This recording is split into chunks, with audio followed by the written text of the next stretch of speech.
Good evening, everyone. Good Apologies, evening. couple of moments late. Minor YouTube headache, but we're all good. We're here. We're live. Make sure you get yourselves white wine number one poured out into your pouches while we're letting everyone into your glasses. Sorry, while we're letting everyone make their way online. It's the one with the yellow label. Wine one, little white wine icon on there as well. You want to make sure as well that your three red wines, those are the ones with your green labels and the little red wine icon. Make sure that those are out of the fridge as well, please. Make sure those are out of the fridge. Yes, white wine one. There you go, Sam. Julie showing it off. These things are always so much better as well when you can get as interactive as you possibly can. So once again, we are using Slido tonight. So if you can head over to the Smash Grapes website and go to the tasting event info, there's a link there. Or you can go to slido.com and use the event code SG Wine Tasting, or you can use this handy QR code which is on screen there. And that will take you right through to our Slido. So in there you can do Q&A. We're going to do a couple of polls through the night as well. We'll show you how that all works. You know, even the most technophobic of you out there will be absolutely fine with Slido. Very, very easy to use. So yeah, grab your phone, slido.com, use the event code SG Wine Tasting, or scan that QR code that is on screen now. Please jump on there, guys. We love a night where we get bombarded with questions. Yeah. It fills the night out. It slows us down a bit so that we're not absolutely blotto by 8:15. And yeah, it just makes for a great night. So please get on there, start hammering the questions in. No question is a silly question or a stupid question. They are all valid. And Absolutely. absolutely happy to answer anything. Yeah, we've got to get those questions coming in. Keep Sam drinking at a standard pace. Angela says, just say hello. I'm sure I will have questions soon. Hello, Angela. Lovely to have you with us. As you'll see, you don't have to put a name in. You can remain anonymous. But if you do pop your name in, then we know who to address the questions to. As you'll see on Slido now as well, everyone out there should be able to see the question that Angela has put, or rather the statement. If it's a question that you really want to know the answer to, you can hit the like on it as well. That will push it further up the screen, and I know to jump on it. And I will just, I'll interrupt Sam mid-flow. Got no concern doing that at all. Feel free to ask any questions as we go. So remember, slido.com, just a couple of minutes. Let everyone get here for the 7:30 start. Slido.com, use the event code SG Wine Tasting, or you can scan that QR code that is on screen now. Roger says, feels like a Friday. Yes, well, it's bank holiday weekend, isn't it, Roger? Sorry, Roger. Roger. It's my fault. It's my fault. We're doing it on a Thursday. I'm going away for the long weekend, so we moved it to Thursday.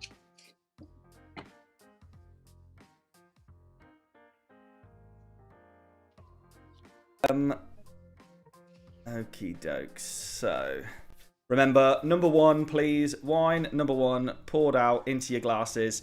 There's no ceremony here. You don't need to wait for us. Wine number one, yellow label. It's a white wine. You only need 2 glasses tonight. One for the whites, one for the reds. But if you have 6, hope you got room at the top tray of that dishwasher. Chris and Michelle, hi all. Looking forward to a great night. Hello, Chris. Thank you for being with us. Thank you for being with us, guys. Right. You really got to wring these out, get every last drop. Exactly. It's like the end of the toothpaste.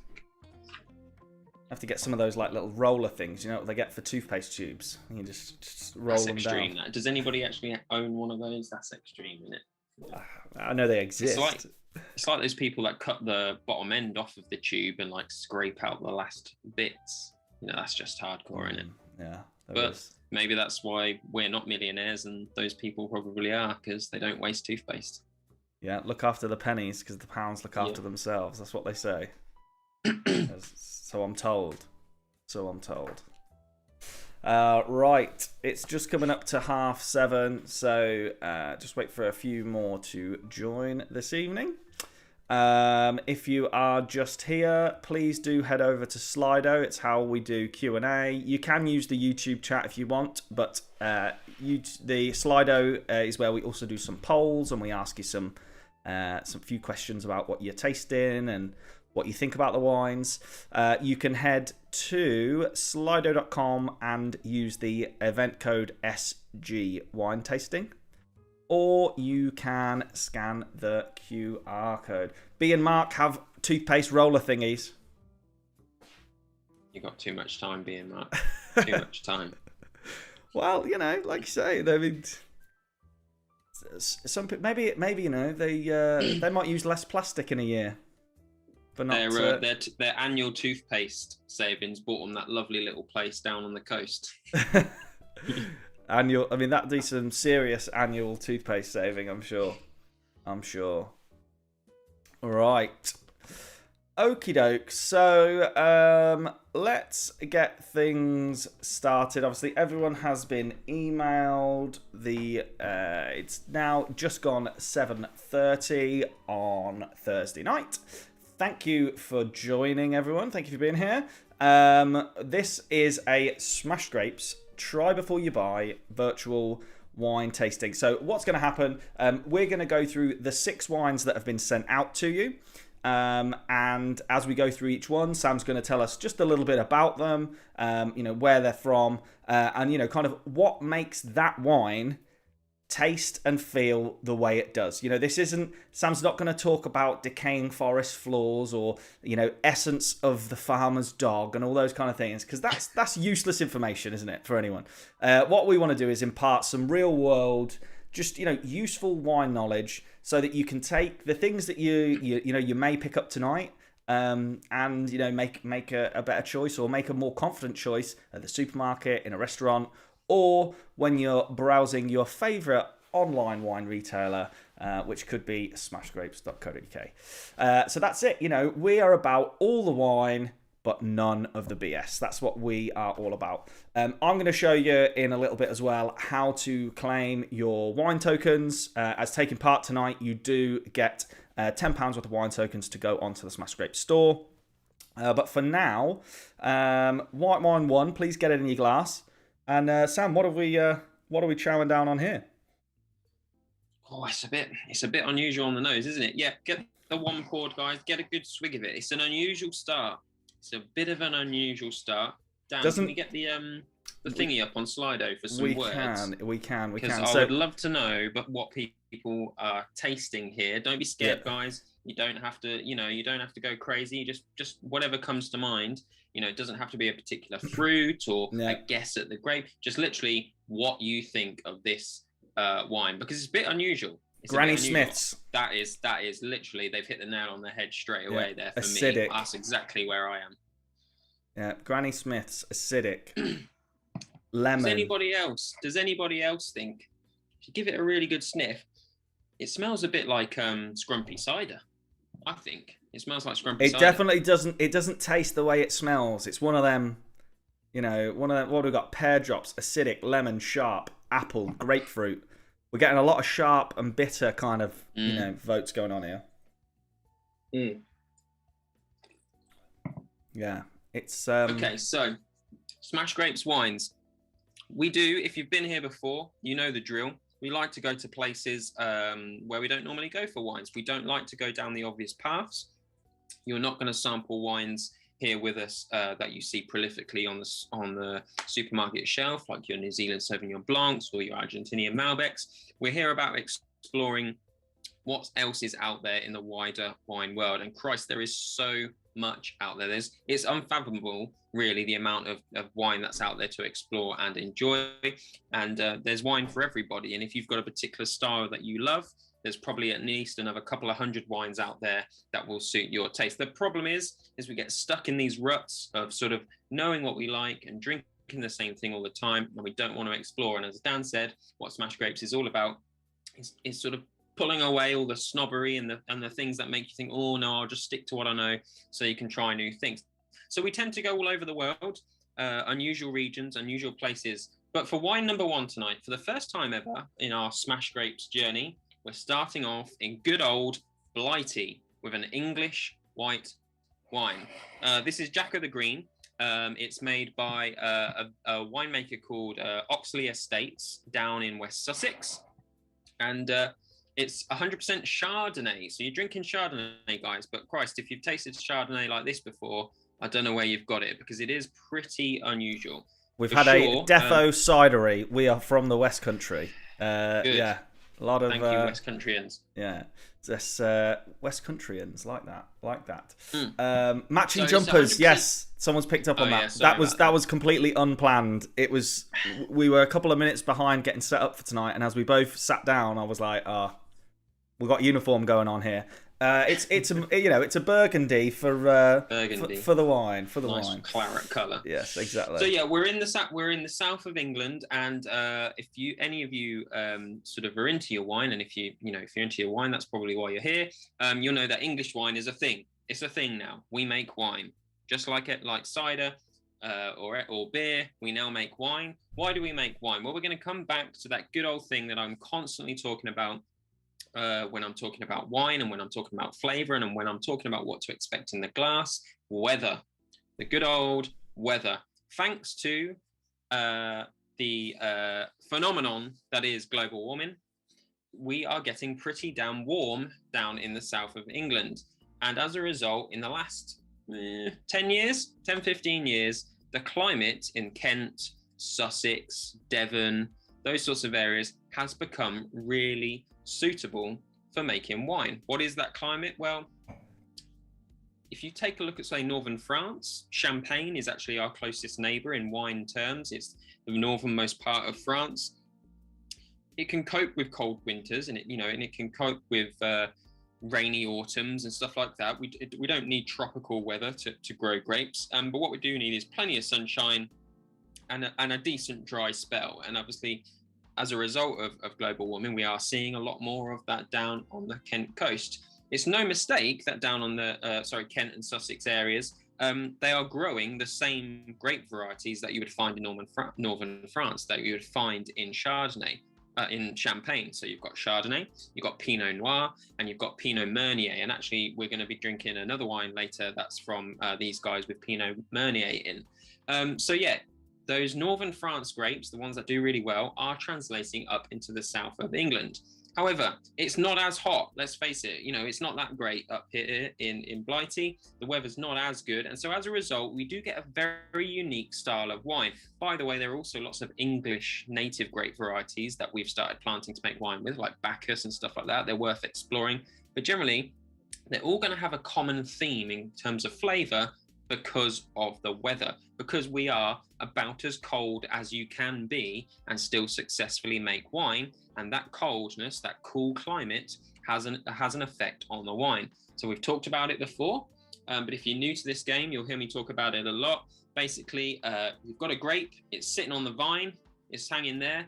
And as the year goes on and we go through the seasons, the sun comes out and it ripens the grape. Sunshine equals a ripening grape. The acidity level in that fruit, the natural acidity acids that are in that fruit, as it gets riper, come down, and sugar levels go up. And we want sugar levels to go up to a certain level so that we can convert them into alcohol. But it's that balance between acidity, as it gets warmer, going down, and sugar going up that creates wines of different flavors. So cool climate wines, high acid still, minimal sugar. Hotter we get, more sugar, less acid. And as we go less acid, we tend to move from citrusy flavors that are high in acid through to melon, tropical fruits. And once you're in those hot countries where the acidity is right down and the sugar's right up, we're talking like pineapple and tropical fruits and that sort of thing. So we're back in England. It's very, very cool. It's about as cold as we can possibly get away with to grow wines. And Christ, we have got a high acid white wine here. Now, luckily, high acid wines are very in vogue at the moment. You Sauvignon Blanc lovers, you like high acid wines. You Pinot Grigio lovers, you like high acid wines. Chardonnay, generally from other parts of the world, Chardonnay is a very versatile beast, but generally it's found in hotter areas. But in this case, you've got a Chardonnay that's in the high acid league of Sauvignon Blanc and Pinot Grigio. So I'm hoping Chardonnay haters might be like, oh, hang on a minute, this is a little bit more up my street. So yeah, really, really zippy. And there's 100% an apple-y flavor to it, like a green apple, like acidity. And again, it's just high acid, cool climate, and we're in that sort of lemon, lime, apple-y area because of the climate, because of the coolness, rather than up in the tropical fruit area where you'd need more heat to achieve that. It's also worth noting that it's only 10.5%, and that's just because of the lack of ability to produce sugar on the vine from the sunshine and the heat. Not enough sugar to convert into alcohol, and they still want to leave a little bit of a behind for flavor, and so it's a 10.5% wine. So I think it makes it very delicate, light, pretty, and just really drinkable. But you've got to like high acid. Yeah, I could definitely imagine this one in the garden, in the sunshine. Very easy to drink a bit of that. But at 10.5%, you probably could drink a fair amount of that. I suppose it's very much in the Vino Verde kind of alcohol volume, which is always easily glugged. Red coloured to mask any red spillage. Sorry, jumper colours. Yeah, probably. We have a tendency we have a tendency to sip a little bit on these evenings. So yes. Looks like that vineyard is down the road from B and Mark. She also likes Carr Taylor as well. And Josie asked, and Josie's just asked, is there a theme for this tasting? We haven't really discussed whether it's a theme. It's our new ins, really, good isn't wine. it? Yeah, just new stuff that we've got in. So it's worth just talking about with English wine as well, because there's one here, and hopefully you might be thinking, oh, I like this. I might have a little bit of a look around for other English wines. English wines generally, I mean, this one's a bit of a bargain, but English wines generally, they command a bit of a higher price, which can put us off. They're just not going to be as cheap as a Spanish gluggable, and that's all down to land pricing.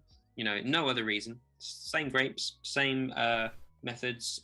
Generally, labour is about the same because it's all foreign labour, but it is land. It's land that translates to the price in the bottles. So you can look at a bottle of English wine and think, "Whoa, that's a bit strong for me." It's going down, and that's great. And this is actually the first time we've stocked English wine in Smash Grapes because we felt it's price appropriate. And before that, we just haven't. Sparkling wine, naturally, having a climate so similar to the region of Champagne, sparkling wine from England is brilliant. And what I would say to you is, if you're going to have a venture into the English wine market, start with sparkling, but it will have to be a treat because, again, it's not super cheap. But there are places in Devon like Sharpham's Vineyard where you get the Sharpham's Brie cheese from, and they're doing fantastic English wine, and their sparkling is fantastic. We had that at our wedding. We absolutely love Sharpham's sparkling wine. There are some big brands like Nye Timber and Chapeldown who very much are aiming them at the premium market, a bit more expensive, but great wine. But yeah, try sparkling first. You'll enjoy it as much as you enjoy any half decent Prosecco, Champagne, Cava, Cremant, that sort of thing. The still wines, the whites, I think are really enjoyable because they're high acid and refreshing and zippy. The rosés the same. The reds I find can be a bit hit and miss, but I'm not a high acid light red wine fan. I like them big and chunky. If you like really light, almost see-through Pinot Noir, say maybe from France or Chile, then you might find you like an English red as well. So have a look, see what there is out there, but just be aware that there aren't particularly many bargains out there at this stage. But it's worth a look. Very good, very good. Yeah, B and Mark just saying there, English wine, Flint Dry, Chapeldown, absolutely gorgeous. So yeah, tried quite a few of those. Lovely. The English sparkling stuff, as Sam said, is great and a brilliant alternative to Champagne. And there's all kinds of issues in Champagne, aren't there, at the minute? So the prices, lots of supply issues. And so pricing. Yeah, there's going to be a massive shortage. You're going to see, Champa's prices soar. So now could be the time to get into the English stuff. Right, let's get wine number 2 poured out then. White wine number 2. So again, we're on the yellow labels. wine 2. There you go. Same glass. Just make sure you've drank all of white wine 1 before you put 2 in there. But get it poured out. I'm gonna restart the tasting poll. Let's see what you're saying here. What kind of things are we tasting here in white wine 2? Now I know what these are, so I already know I'm gonna like this one. Pour a large one. Well, completely different. Doesn't make me a bad person. Right, what are we tasting there in white wine number 2? Yeah, same, the same thing, but a completely different vibe. Take 2 or 3 sips before you comment, because obviously it's a very very stark contrast from that first glass that we've drank. What are we thinking?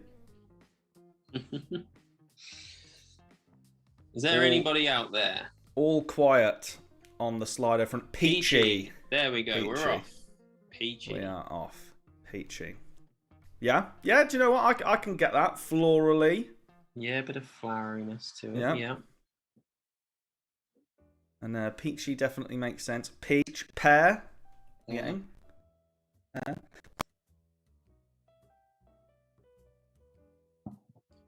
Did we talk about citrus going through to stone fruit? Where does that? For me, if we're talking about acidity as it goes down, obviously you've got lemon and lime.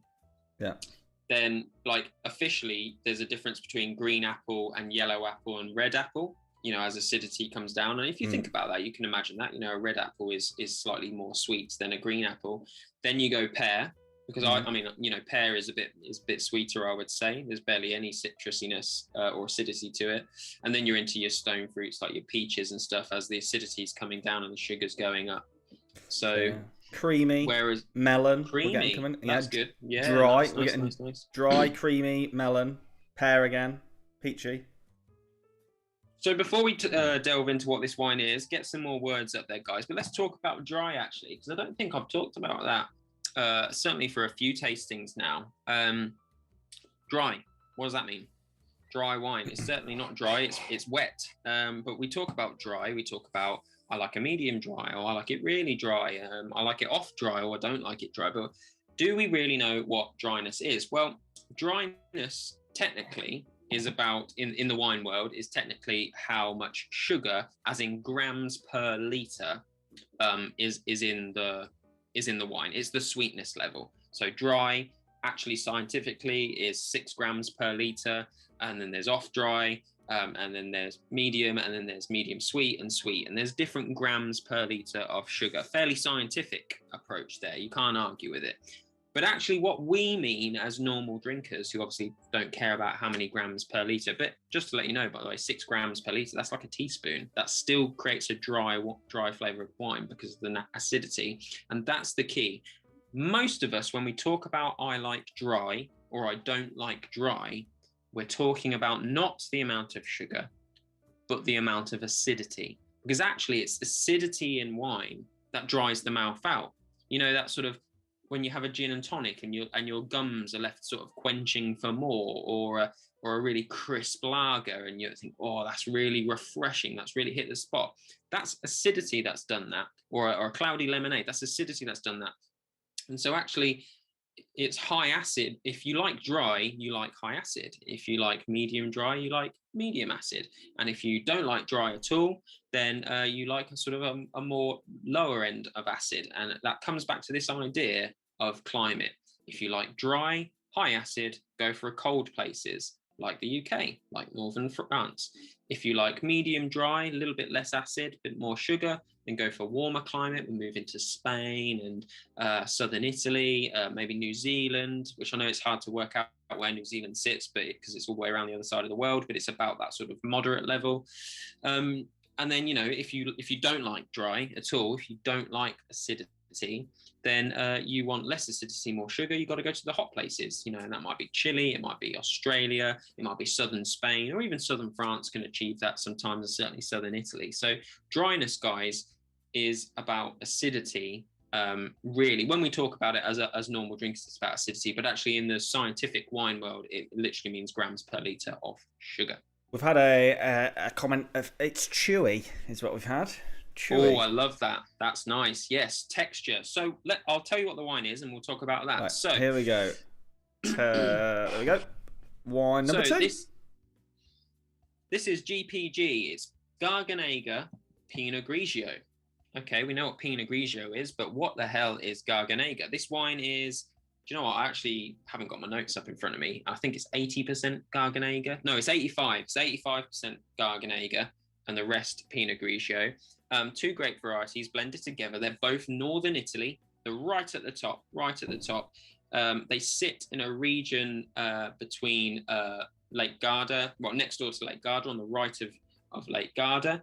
And so we're talking, again, in terms of like the European countries, it's about as cold as you can get. Obviously, you've got like Germany and Austria, a little bit colder, and they're more sort of on an English climate base, but this is pretty cold area. So Pinot Grigio grows tons of that up there. They also grow tons of Prosecco up there, but Garganega is a grape that's been growing up there for absolutely yonks. It's a historical grape variety that you guys might know as Soave. So if you've seen Soave, Soave is a region in the north of Italy, and it's always made from 100% Garganega.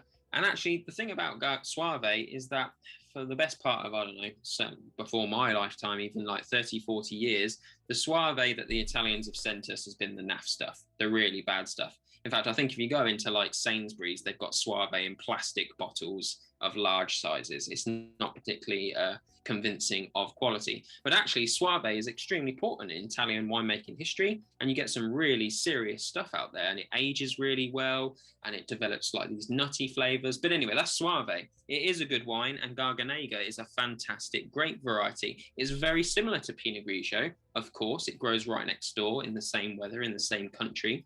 But what it has is a little bit of extra weight to it, a little bit extra body, and that's because it has thicker skins. It is essentially the same grape as Pinot Grigio, but with a thicker skin, and that's what creates the chewiness. It has a texture, this wine. It's the difference between skimmed milk and semi-skimmed milk. There's a thickness to it. Garganega also has some sort of flowery, nutty properties as well that comes in, but we won't get too bogged down in that because it's, that's all down to taste. But what I love about Garganega, I like Pinot Grigio. I find Pinot Grigio, it's very clean and refreshing, and it's not too complicated, easy drinking patio wine in the sun, excuse me. But I also like my white wines to have a little bit of weight and body to them so that you sort of know you're drinking them. And Garganega is a fantastic grape variety for that. Garganega Pinot Grigio blends actually exist like quite a lot. There's a lot out there. Have a look for them. Don't be put off by Garganega thinking, what the hell is that? It's not some sort of like cheap thing they've thrown in to top up Pinot Grigio.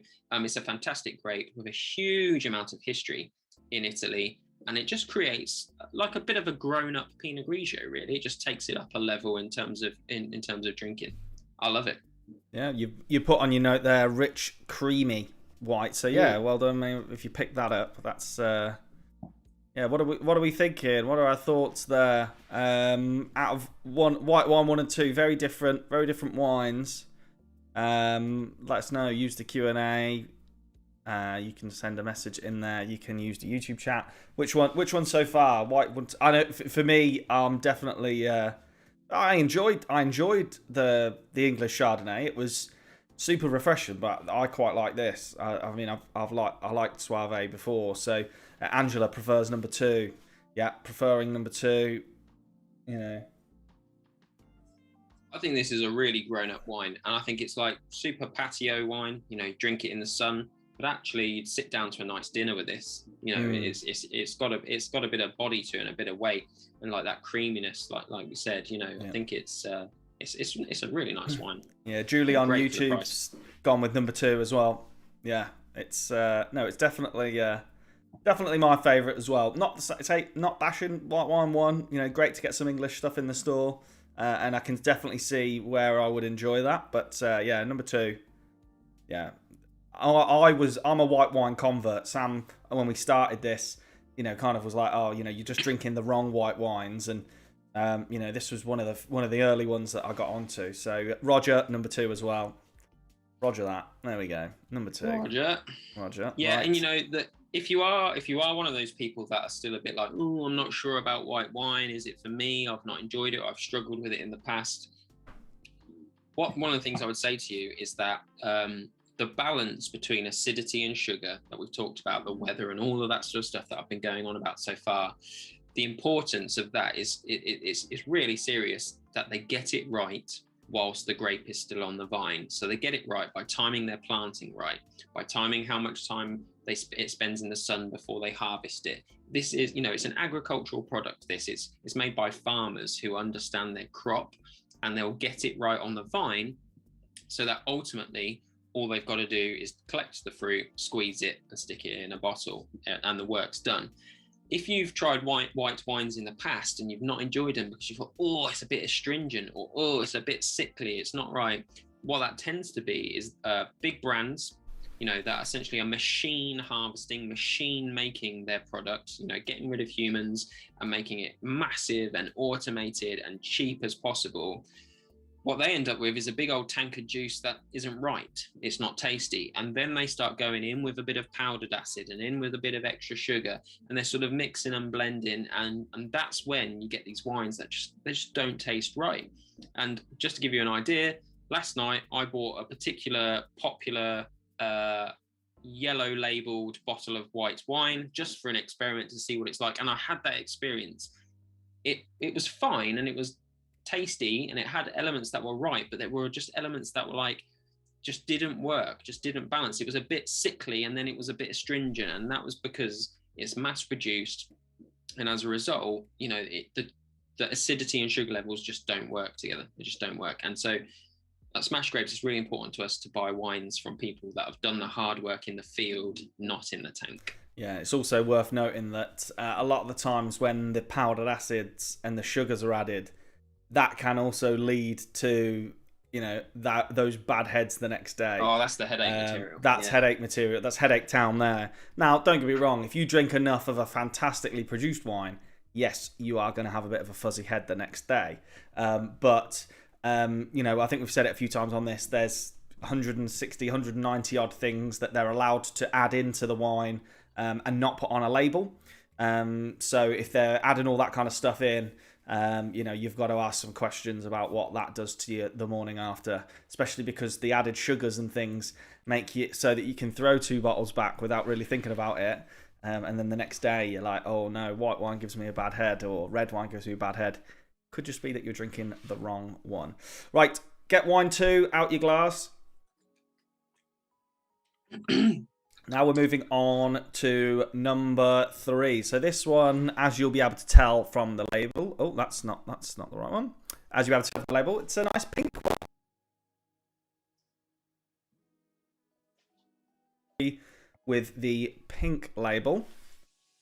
And don't forget to throw questions in, guys. Please feel free. Doesn't have to be specific to the wine. Can be anything at all in the wine world or outside of the wine world. We'll do our best. Yeah. We'll do our best. If you've got life questions, we'll do our best to answer them. Obviously, a lot of love for number 2, which is good. Getting through those white wines. Let's get this rosé. I mean, it's very, very pale, isn't it? Very pale. It is. What's blush? When you talk about rosé, and they talk about something as a blush. What's is it just an adjective, or is it a technical term? There's no technical reasoning behind the word blush. You don't have to have anything in particular to be able to call it blush. I think it's a reference to the paleness, to a pale pink rather than a concentrated pink. So as we're on the subject, we're talking about rosé. So all grapes produce clear juice. Doesn't matter what the grape is, the juice runs clear. But it's the skins that give color. So green grapes don't give any color. There's no color in the skins. But red grapes, and actually there are also gray grapes that are gray pink. Pinot Grigio is a gray pink grape color. It's the skins that impart color into the wine. And so for a rosé, the skins might be left in the tank with the juice for 15 hours, about max, and that will just kiss it with like a pink color like that. If they're left in for a few days, you might get something a bit more concentrated, and something more like 15 days, couple of weeks, excuse me, you get in red wine then. So it's just about time with the skins. So your average red wine, few weeks with the skin in there, and that imparts color. It also imparts flavor. It also imparts tannin, the bitterness that we get in red wine, but we'll come to that later. But yeah, it's the skins that put all of that stuff in, and then they're filtered off, and you're left with the clear juice. So rosé wine has had a little bit of contact with skin, and I guess blush is a reference to sort of very light touch of skin contact to get that color in there, and also flavor. There is a red fruit flavor that comes from the skins. Yeah, I've put the poll out for what people are tasting. We've had a few. We've had red apple, apricot, strawberry.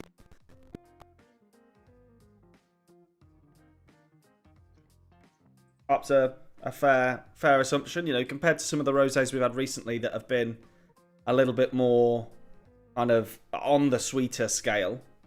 Like really like macerated strawberry kind of vibe. This one's definitely sharper. I think this is more red apple, rather than like sweet red fruits for sure. Red apple, I think, is bang on. Pinkish, yeah, definitely pinkish. Ribena we've had there. If you're pouring a glass of Ribena and it's that colour, you definitely need to be adding a little bit more cordial. If you're adding Ribena and it's that colour, maybe you're the kind of person that has toothpaste rollies. Yeah. So who knows?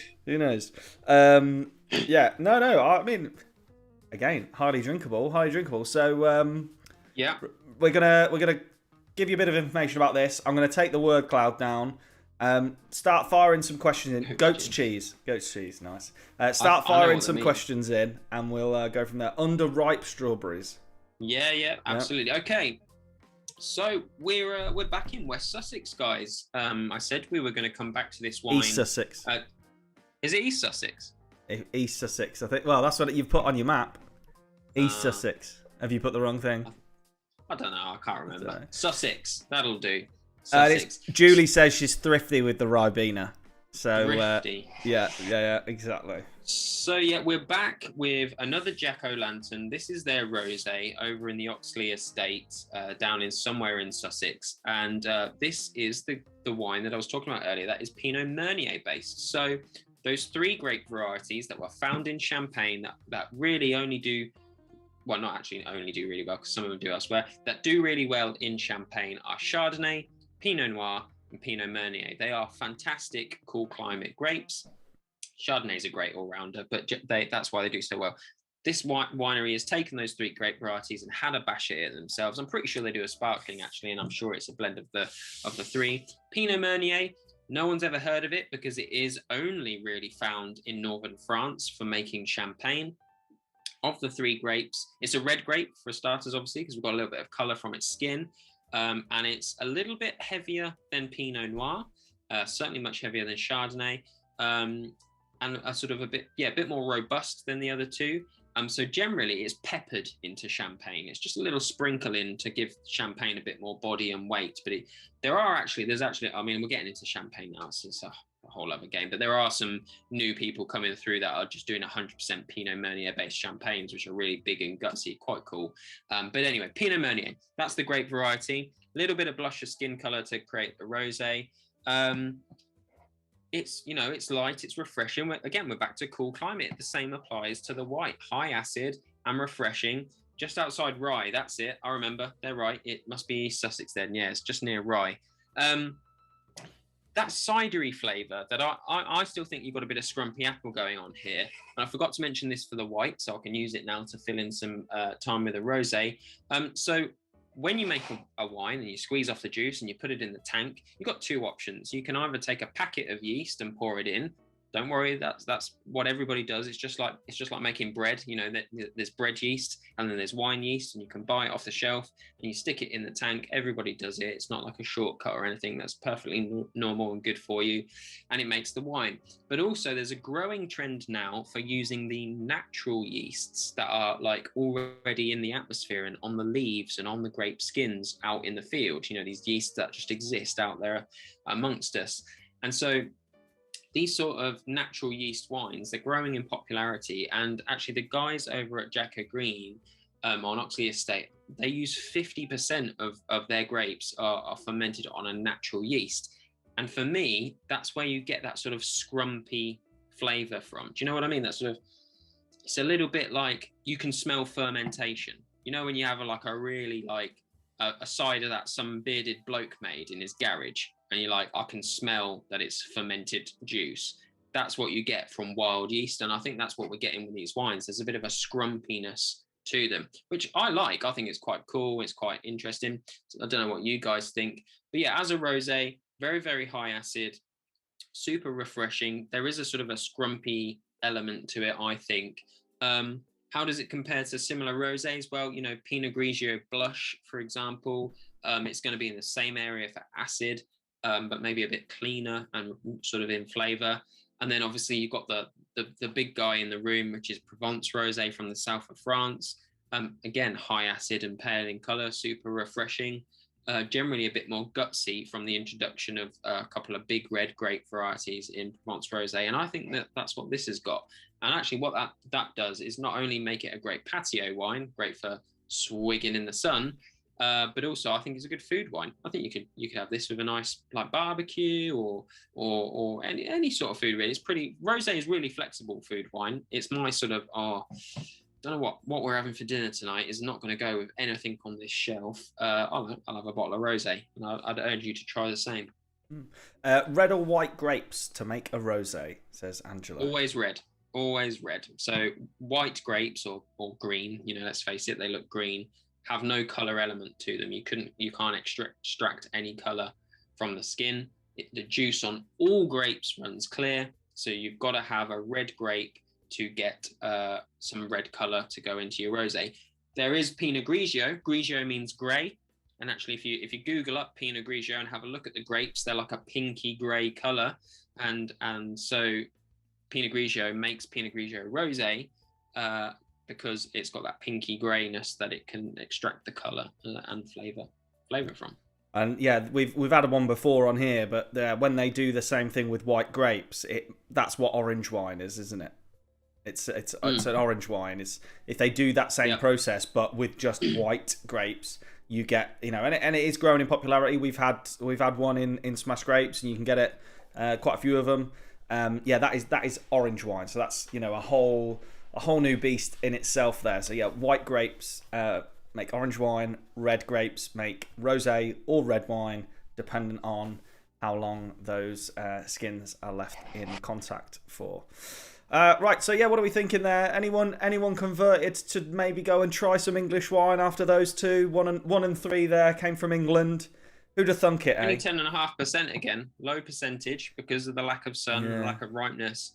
I mean, it's a good like garden party wine. This, which, you know, makes sense for an English wine because you can have a serious amount, you know. Yeah. And then at 4 p.m. you're not going to be like regretting life. I mean, it's quite interesting though when we always ask everyone, you know, what do you look for when you buy a wine? We always get label or percentage. You know, there might be people who are seeing it at 10.5 and thinking, not worth buying that. not worth buying. Not worth it. But yeah, no, it's crazy, isn't it? Yeah, imagine in the sunshine. If it said 10.5% on the side of the can of beer, people would ask questions about how your life's going, wouldn't they? But if it says it on a bottle of wine, it's like, oh yeah, it's fine. Well, you'd be like, oh, that's watery. Right, so yeah, get number 3 drunk and out of the way. Grab yourself a fresh glass. We are going to move on to the reds in a moment. Julie, nice to support the UK wine industry, plus good for vegan chums too. Yes, absolutely. Like Sam said, we try our best to find wines that we think are, in and around the right price point and are offering you great value for money. So, as soon as we had the ability to find an English wine, we definitely wanted to put it in. So the guys over at Jacko the Green, it's a lovely pair of wines. And you'll notice when we're bringing all the wines up as well, we will show you which ones are vegan and which ones aren't. Majority of the wines. It's worth mentioning also that pair were organic, and we've said they're organic, but they're actually not organic certified, and that's quite common in the wine industry, guys. Like, it's not like we're sort of like, getting around any any sort of rules or anything. In the wine industry, there are so many fantastic winemakers that operate with organic practices because that's what they believe is right. But they can't afford, because margins in winemaking is tough. It's really tough to make a profit in winemaking. They can't afford the bureaucracy and the paperwork and the fees to get like properly on certified. So you will find us labeling wines organic in our website, because we know the practices of that vineyard. We've seen it firsthand. It is organic in every single way, but we don't believe they should have to jump through sort of silly bureaucratic loopholes in order to get a certificate and a piece of paper. It ultimately costs them money, which they're just going to have to put on the price of the bottle, in order to make ends meet. So it's just going to adversely affect us. So those pair are organic, even though they're not certified. They 100% have completely organic practices, no pesticides or anything like that, which is really tough in England because basically wet weather is the nightmare for winemakers. That's when you get pests in, and so for them to be achieving that is fantastic, and a lot of hard work. Julie and Ian as well saying about vegan wine. Yes, it's also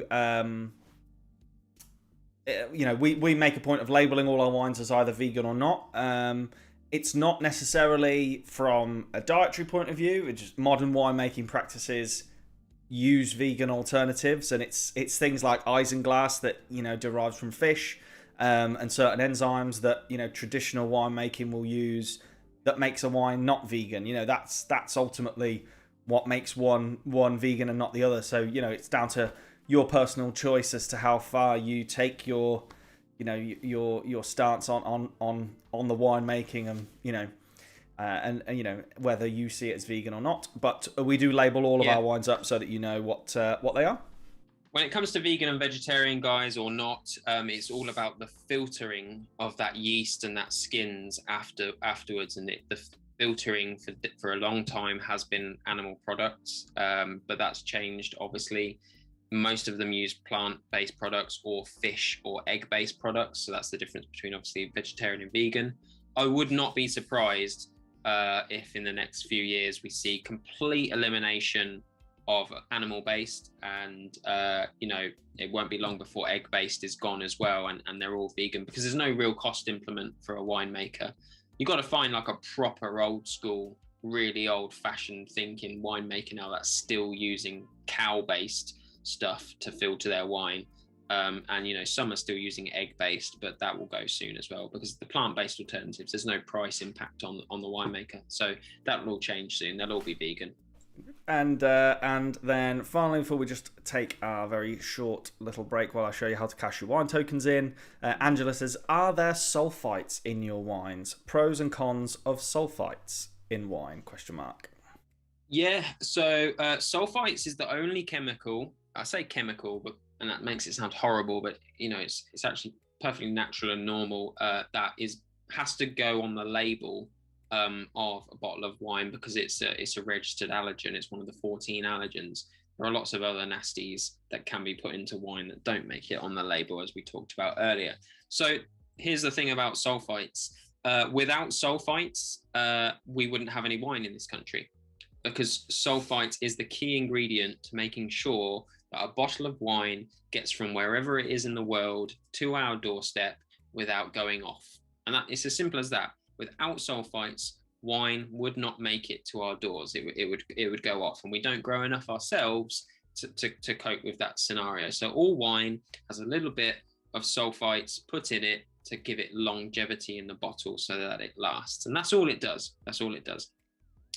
some people think, oh, but it's the sulfites, the sulfites are giving me headaches and the sulfites are making me feel bad.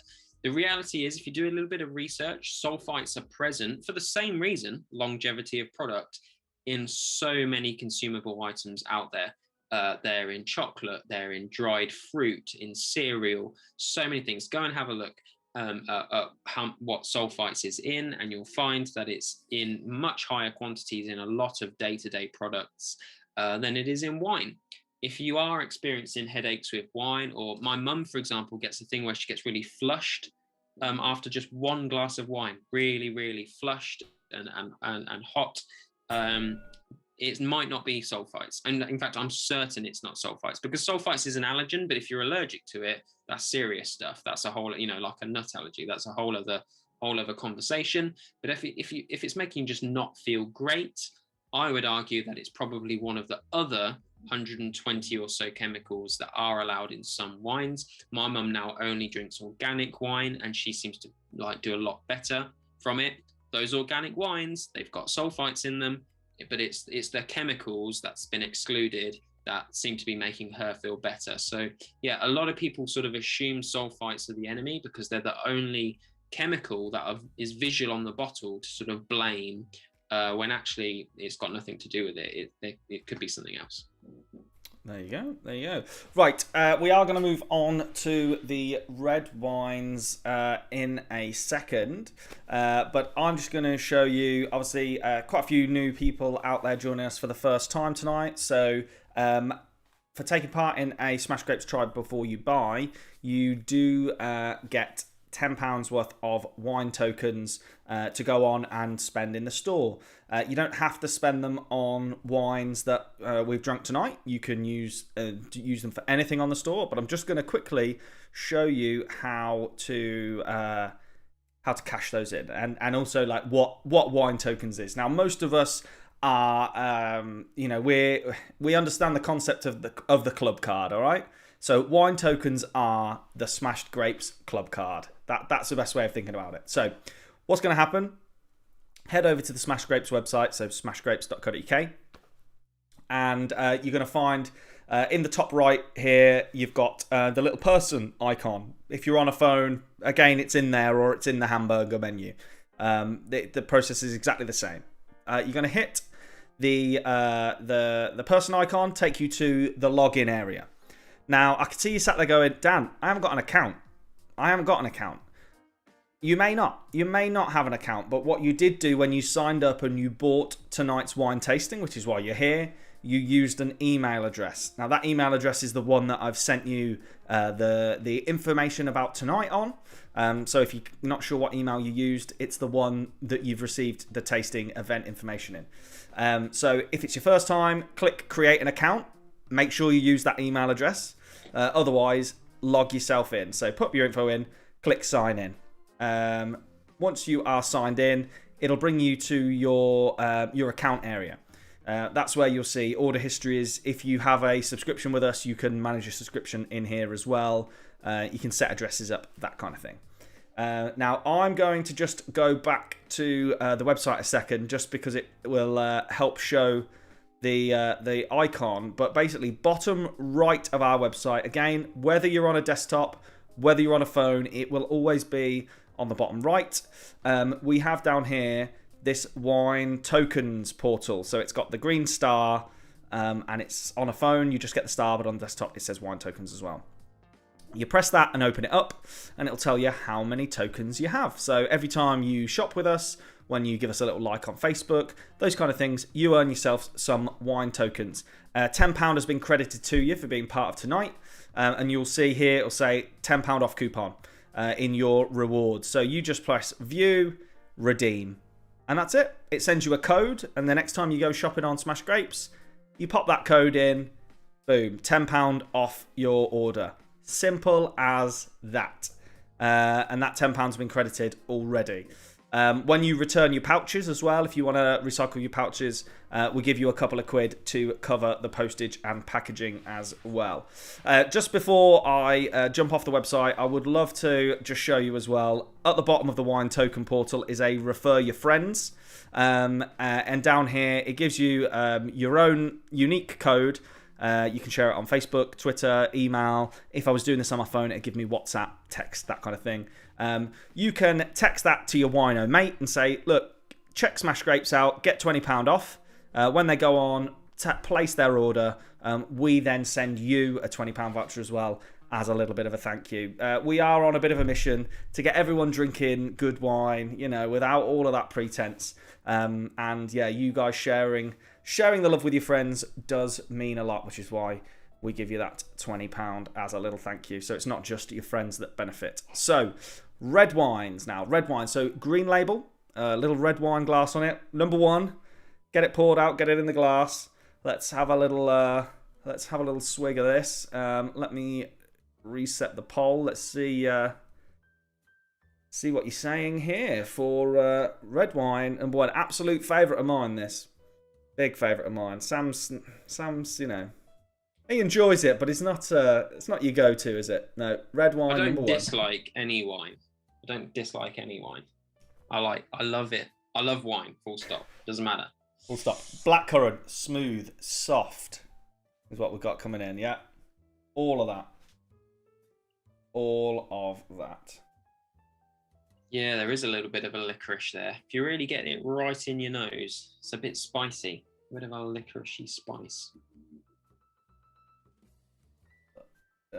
Yeah, a lot of love for smooth as well there. You can see as more of you are voting for smooth. That. What do you think? What do you think the person who put smell bit off putming? Smell bit off putting. Yeah, I mean they've had 3 glasses of wine already, so. Smells a bit off-putting. Smell is a bit off-putting. I'm assuming. Got you. Yeah. Licorice, black currant. Oh, we've got currant with an E, currant with an A. Got it all.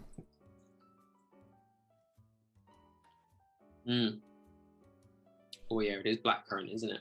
Yeah. And it is smooth.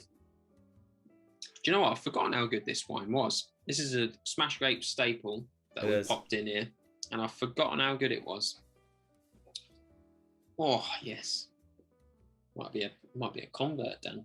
Oh, nice. There we go. Right. No more love for smooth. There we go. Plum, spice, soft, blackcurrant, licorice, blackcurrant. Okay, before I tell you what it is, red wine. So, red wine, the same rules apply. We're going to talk about weather. Sorry, a bit boring, I know, but it's all to do with weather, and it's all to do with acidity and sugar still. So, cool climate red wines are high in acid, low in sugar, because the grapes don't get as ripe from this hot sun. And they might start off with, let's think, what's a more of a high acid, sharp fruit, maybe cranberry or raspberry. And then as the acidity comes down with some sunshine and the sugar goes up, we might move into strawberries, plums, that sort of thing, or cherry. Cherry actually probably a bit higher than a strawberry, isn't it, in terms of acidity. Then as we move into the hotter and the acidity comes down even more and the sun and the sugar comes up, we might start talking about darker fruit flavors like blackcurrant and blueberry and like bramble fruits, black cherry, that sort of thing. And then as we get into the super hot and the acidity comes right down and the sugar goes really up, and actually in those really hot countries, Christ, these grapes get cooked. And actually, as a result, the fruit flavor in the wine is almost cooked. It becomes jammy. You must know that sort of term from a few of the nation's favorite red wines. Cooked fruit flavors like a plum crumble and that sort of thing. So the same rules apply in terms of our acidity and sugar as we move through different climates, okay? The other thing to think about with red wine is that all red wine has had a significant amount of skin contact, because as we talked about with rosé, that is where the color comes from. So all red wine is from red grapes, but the color does not come from the juice, it comes from the skins. What do the skins produce? Well, they produce color and they produce tannin. What is tannin? Tannin is the bitterness of red wine. Now, this is where you can't really like apply a universal rule like our acidity, sugar, and the weather situation. You do sort of kind of have to know some grapes. So, for example, a high tannin grape or a thick-skinned grape might be a Shiraz, whereas a low tannin grape or a thin-skinned grape might be Pinot Noir, and that's where we are. So, cool climate, high acid, low sugar. You need a grape variety that does well in that environment. It can inhale as much sun as possible in a limited sun environment. Pinot Noir, thin skin, takes in the sun, likes it when it's nice and cool. Too much heat, it won't survive. It'll die it'll literally die from the heat. Pinot Noir does well in generally cool climate regions. One of our favorite cool climate regions, well, actually, it's not just a cool climate region, it's a bit of a great all-rounder, but one of our favorite regions at Smashed Grapes is Romania. Romanian wine, fantastic. The thing about Romania, it's landlocked. There's a tiny bit of coast, but it's generally landlocked. It's on about the same sort of plane as northern southern France. So it's getting the same types of weather as the classics like Burgundy and Bordeaux. But the thing about Burgundy and Bordeaux, these serious winemaking regions that have great weather for winemaking, is because there's a lot of sea, a lot of ocean around there, the weather's inconsistent and you get good years and bad years. In Romania, there's no such thing as a bad year. Every year is the same when it comes to the weather. And as a result, the wine is fantastically consistent. The land is also considerably cheaper than those classics like Bordeaux and Burgundy. So as a result, Romania is an absolute hotbed for classic French varietals like Pinot Noir, like Sauvignon Blanc, like Chardonnay, but at great quality because the weather's fantastic, but really, really cheap. And that is why we love Romanian wine. So this is a Romanian Pinot Noir from Creme Racas. They're our favorite winery over there. It's an Englishman and his Romanian wife who built it. They started, we must be about 15 or so years now they've been out there. They started this tiny sort of operation on their own. They're now one of the biggest importers in Romania, which isn't massive on the global scale, but it's a big deal in Romania. Exporters, they export a huge amount of Romanian wine, and it's fantastic. We absolutely love it. All of our Romanian wine is from them, and it offers great value for money. If you're a Pinot Noir lover, what are you into? Well, those thin skins mean low tannins, low bitterness. That means the wine is silky smooth and easy drinking. Tannins and the bitterness do that thing that sort of what we call in the wine industry creates grip. It grips to your mouth. It clings onto your mouth. You don't get that with this wine. It doesn't grip onto your gums afterwards. You're not worried about whether it's going to be stuck to your tongue in the morning. It's just light and easy drinking and super smooth. And that's what Pinot Noir is. But because of the thin skins, it is really good at inhaling as much sun as possible in limited sun areas and converting that into nice fruity flavors. And I think this has bags of fruit, lovely and fruity, and easy drinking. It's not too heavy. It's a sort of red wine that you could even enjoy chilled. Yeah, it's definitely that kind of blackcurrant, red cherry, a brighter cherry kind of vibe. This is the kind of stuff for me that I can sit quite comfortably and quite unhealthily knock back maybe upwards of 2 bottles if the mood so took me. But that's why I love it. I enjoy red wine on the entire scale, and actually tonight this is a really good example. To come back to Josie asking about a theme, we are trying to kind of move along the scale tonight and show you there's a stark difference there between wine 1 and wine 2 in the whites. Wine 1 in the reds, and arguably 2 and 3. We're taking you on extremes of the scale here. So Ian prefers white wine but likes this red. It's a good entry level. It's a good entry level red if you're not a big red person. We get a lot of people that say, I only drink white wine, and so, but I'd like to drink red. Pinot Noir from somewhere that's not super hot. Well, Pinot Noir wouldn't live somewhere super hot anyway. But that kind of thing. It's just easy red, isn't it? Yeah, there are certain grapes like Pinot Noir that survive really well in cool climate. They don't like the heat, and that's because they're light and they're easy drinking and they can't absorb too much sun. If you're not a red wine drinker, the worst thing you can do is like start experimenting with reds that do really well in the heat. For example, Shiraz. You know, Australia is famous for Shiraz because Shiraz is a grape variety that's got this big husk of a skin around it, which means it can like do fine in the Australian desert. But as a result, those skins translate into big, chunky, bitter flavors, which just aren't to everybody's taste. I mean, I don't mind them. I quite enjoy them. But loads of people are like, whoa, what's going on here? So when you're delving into the red wine world, having an understanding of what grapes do well where is kind of valuable. If you're thinking, well, Christ, man, we're going to start like digesting that, go back to weather. Cool climate is going to be lighter, thin-skinned grapes, easier drinking, and as we move into the hotter stuff, it's going to get more concentrated and more heavy. The grapes are going to need thicker skins to cope with the heat, and as a result, they're going to be bigger and chunkier wines, and also they're going to have more baked, cooked fruit flavors. Whereas in our cool climate areas, we're going to be light and easy drinking and a little bit of sort of red fruit, maybe a bit of blackcurrant, but generally fairly easy going. Once again, it's all about the weather and your taste. What do I like? What weather does that sort of match up to? And Ian, if you like this one and you maybe want to try another light, easy red, you can get a Cinsault. We've had a couple of those in before. Generally used in those posh for French Provence rosés. Cinsault with a C, Cinsault. That's another very, very light red. Almost got like candy floss fruit flavors to it, but not sugary. Just very light fruit flavor, which might be another red that you might want to consider having a go on. What are our thoughts there on number one? Get it drunk, and we're moving on to red wine number two, please. Red wine 2. Get that one. Did we ask them at the beginning, Dan, what they look for in a wine? Can we do that now? We didn't this time. Yeah. While we're getting number 2 lined up, let's ask a question. What do you look for in a good wine? There you go. Put whatever you. It doesn't have to be about flavour, guys. What do you look for?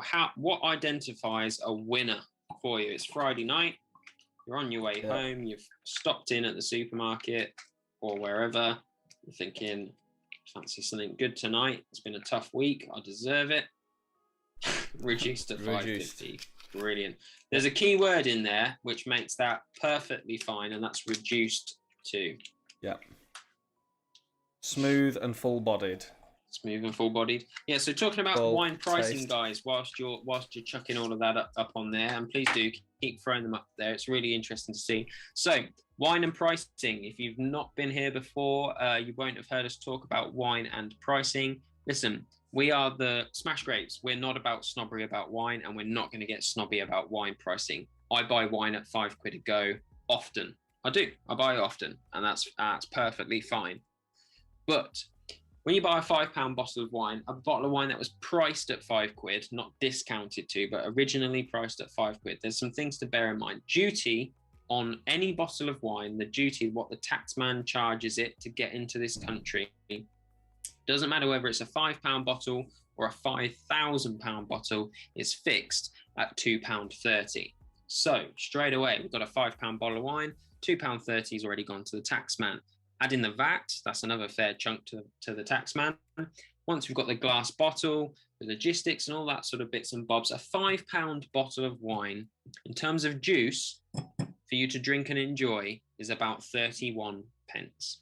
31p of actual juice to drink after all the costs. Pretty crazy, pretty shocking. It's also not a great indictment of the people or machines that made it. How much love would you put into 750 mils worth of liquid if you were going to get 31 pence for it?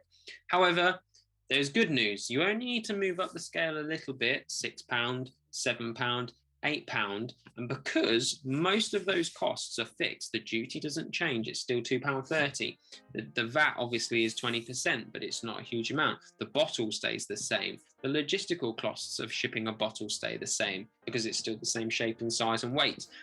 The result is that as you move up to 6, 7, and 8 quid, you start getting a lot more bang for your buck. And by the time you get to 8 quid, you're talking about the best part of sort of £2.70 to £3 worth of juice in your bottle, as opposed to 31p. It's a massive increase, a huge increase. And obviously what we've got to think to ourselves is, if you've got some, like, you know, poor guy in Spain who's making wines for a living, he's got to support a family and children, how much love is he going to put into the 31p bottle? And how much love is he going to put into the bottle that pays him £2.70? Because after all, as we've said, this is a product that is farmed by real people. And the love, care and attention that makes it taste great is done in the field, not in the tank. And so what we try to say is, you know, 6, 7, 8 quid, 7, 8, 9 is like our sweet point. That's where you'll see most of our wines priced at. But if you want a bargain and you want to have a £5 bottle of wine, we're not knocking that. I do it all the time, but try and find something where the supermarket was listing it at 7 or 7.50 or 8 and has dropped it down to 5.50, because that means they're taking the hit, not the winemaker. So that means the quality's still there. They just haven't been able to shift it, and therefore they've dropped the discount. And you know what? If they haven't been able to shift it, your thoughts might be, well, that might be because it's no good. It's probably because people weren't adventurous enough to give it a go. Supermarkets often take a punt at an unknown grape variety. They stick it on the shelf and hope that the customer will buy it, but you don't, because you're like, I don't know what that is. And therefore you don't buy it, and then they have to reduce it. We're here to say that actually that's the wine you should be buying, because there are so many regions out there. And where are we on? Are we on 1? No, we're on 2. This wine on wine 2, Red 2, is a perfect example of a region that just doesn't get bought and ends up getting discounted as a result. You know, so actually look for wines where the supermarket has discounted it, and then you'll get a bargain. Otherwise, try and stick in that 7, 8 quid price point.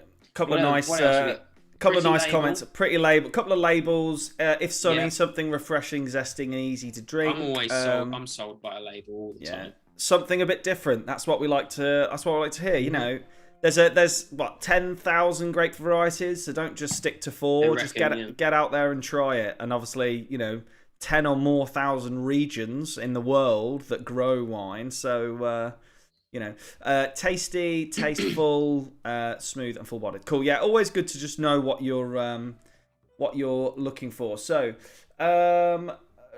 B and Mark, is it worth looking at the well-reduced ones then? Yeah, absolutely. As Sam said, you know, if they're reducing the price of the wine, it's the supermarket that are reducing the money they make on it, because the duty and everything else is paid before it hits the shelf. You know, it's paid when it gets into the country. So all those fixed costs that we were talking about, you know, is you know, that's paid before. It's when it hits the shelves. What's the most expensive bottle you've ever bought, and was it worth it? Sam, you're probably the, you know, you go on this one. If we talk retail, let's talk retail first. Talk retail, okay. But it's worth mentioning that people that have mentioned about reduced wines, as somebody else said, you know, always about 8 quid, but frequently discounted. Yes, I you know, I'm an Aldi shopper, and some of the Aldi wines offer great value for money, but I won't go for things that they're listing at 5 quid, because that's a bit questionable. I'll go for stuff that they're listing at 7 and 8 quid, and actually it's really good. They're getting some fantastic stuff. But when I go into Sainsbury's, I only look at that orange label stuff where it's been discounted down from 8 quid to sort of 6.50 and 5.50, where you know you're getting quality, and it's actually Sainsbury's have taken a hit on the margin.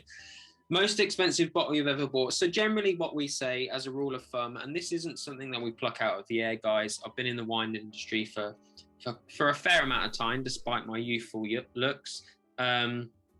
And I've worked in fine dining and Michelin star environments. And actually at retail, the reality is that once you approach £15 to £20 a bottle, you're no longer paying for quality of product.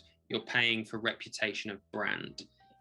So have a think about, you know, what you see on the shelves for 15, 20 quid a go. It's going to be some Provence rosé that's, you know, owned by George Clooney or something stupid like that. Sting this week, wasn't it? Sting's got a vineyard now. Kylie. I think Brad and Angelina had a brand in most of the supermarkets for a while at 18 quid a go. You know, Christ, how much wine expertise must they have? Champagne is a massive example of this issue. Like the 14 grand mark champagne houses that dominate the industry, Moet, Dom Perignon, Veuve, Krug. These guys exist in like it's proper underground stuff. They like literally exist to dominate the market by marketing and budget and money. I've actually been to a couple of Champagne Academy tastings that are in the basements of churches in London, and they're laying on some of the most expensive wines in the world. And it's all about creating a clique of people in the industry that are going to promote them as being the best quality product in the world. When the reality is, it's just 3 grapes blended together and fizzy, and that exists everywhere else in other countries. So when you're paying for 15, 20 quid a bottle or more, you're paying for brand and heritage and reputation. You know, Bordeaux and Burgundy are literally living off that at the moment. You know, you've got wines that are going for 50, 60, 70, 100, 5,000 pounds a bottle, literally based on the name and nothing else. Nothing else. Nobody's actually drinking it and going, wow, this is 10 times better than the neighbor. It's literally just about name, and they maintain that name by spending on massive marketing budgets. So what's the most expensive bottle I've ever bought? In the supermarket, I think I bought a Barolo once for 18 quid, but it's worth I think it was Barolo, good Barolo from northern Italy. In order to be drinkable, because Barolo is extremely tannic and heavy going, it needs to have age on it. So that Barolo would have been like 10 years old. So you are, even at Sainsbury's, I think it was 10 years old. So then you're paying for the time that it's had to be put away for. So that's a slightly different matter. And that brings us on to, you know, vintage wine and stuff like that. My wife bought me a couple of bottles from my birth year as a gift once. You know, you pay more for them because somebody's had to keep them in perfect condition for 20 or 30 years. And that's when the price starts going up, which is why if you go into a restaurant and order something from 1921, it's going to cost you hundreds and thousands of pounds. That's about age. What was the 10-year Barolo worth the 18 quid? It was very enjoyable. I'm not sure if it was worth the 18 quid though. Yeah. No. Okay. The thing about wine, I think, like, I've tasted some sexy stuff. Do you know what I mean? I've been very lucky to not have to foot the bill for some really enjoyable wines. I mean, at the Champagne Academy, I remember Krug one year showcased 2 magnums of something or other. That's a double bottle size. And I managed to get a glass and then sneak back round again and get another glass for free. And it retails at 10 grand a bottle. And at the time, I remember thinking, wow, this is really lovely. It was extremely tasty, but I've already forgotten about what it tastes like, you know? So 10 grand a bottle, come on. Like, yeah. You've forgotten it by the time you've been to the loo, haven't you, really? That's the thing about wine. You've forgotten what it tastes like by the time you went to the loo. So, yeah, got to have a bit of perspective, I think, on those sorts of things. I think for me, I think I've paid, you know, I mean, pre-smash grapes, I used to pay 14, 15 quid occasionally. I was a big fan of a French red from a little village called Larac, which is it's Côte d'Rône, isn't it? That it's Côte d'Rône, yeah. Côte d'Rône, yeah. It's one of the Cru villages, one of the top villages of Côte d'Rône. So same level as Châteauneuf-du-Pape. Yeah. So Châteauneuf-du-Pape. Drank a bottle once at a wedding. Thought fantastic red. Would occasionally see it in M&S Larac for about 14, 15 quid. That's about the top I was paying. And then since doing these, when we've come on, Châteauneuf-du-Pape's a great example. Châteauneuf-du-Pape, three grapes, Grenache, Syrah, Mourvedre.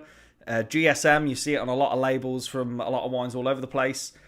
you can go and spend £8-9 and get the same experience. So, you know, I now kind of religiously sit around the £8 to £10 mark, which is, you know, I think absolutely perfect. Let's get wine 2 poured out and in the glasses. We've got another question there about memorable wines. Wine 2. Let's have a little go on this one. Obviously, very different. We're taking a step up here from wine number 1. Step up. So, like, let's do it again. What are we tasting? What are we thinking? I could drink this all day. Well, all night. All night. It's 8:45. So, yeah, definitely enjoy this one. Again, this is one that Sam said before. It's the kind of grape that you would see on the shelf. I've definitely seen. Do you know? I have seen this fairly recently in Lidl. You can get this in there. No doubt you can get it in Aldi. I just haven't seen it. But yeah, it's very regularly discounted in a lot of places, just because, you know, not that many people know about it, and yeah, it doesn't always fly off the shelves. Plum full we've got so far. What else we got coming? Christmassy. Yeah. Christmassy. A little bit of spicy, Christmassy, cinnamony spiciness going on. Yeah. Furry tongue. Yeah. I'm getting into the heavy stuff now. Yeah. Well, that comes down to tannin, doesn't it? That's what we were talking about before. That wine 1 very low to minimal tannin. This one's taken a step up, so we're getting that bit of a grippy mouth. You know, once you drink it, you get that mouth-watering kind of bitterness in there. Warm, taste the tannin. Yeah, exactly. That's what we're getting out of this one for sure. Right, Sam, where are we? What are we drinking? Okay, right. We've taken a big old leap from Romania, and we're going super south, and we are going to Sicily, the island off the coast of Italy in the Mediterranean. Sicily, a fantastic wine growing region that doesn't get the credit it deserves. So a bit of history about Sicilian wine. It's got its own indigenous grape varieties. It's been growing wine for a very long time. The thing about Sicily, where it is in the Mediterranean, it's ideal for growing. Like, grapes grow really easily and in abundance. The soil is right, the weather is right, and they grow tons of it. Not necessarily great quality, but tons of it. Well, that was the case. And so as a result, what they did is created an industry of exporting for cooking wine.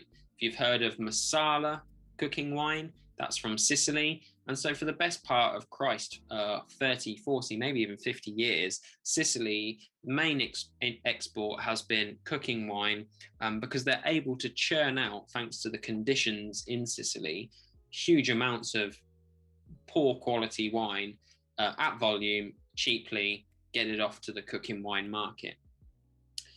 In the last probably 10 years now, they decided to make a change for that. And what happened was the government in Sicily subsidized wineries to stop making mass-produced cheap rubbish wine, and actually minimize their crops, pull up loads of vines and minimize their crops to grow quality in smaller amounts. And the government backed vineyards to do that. So they actually subsidized them, supported them to grow less grapes at higher quality. This was 5-10 years ago now.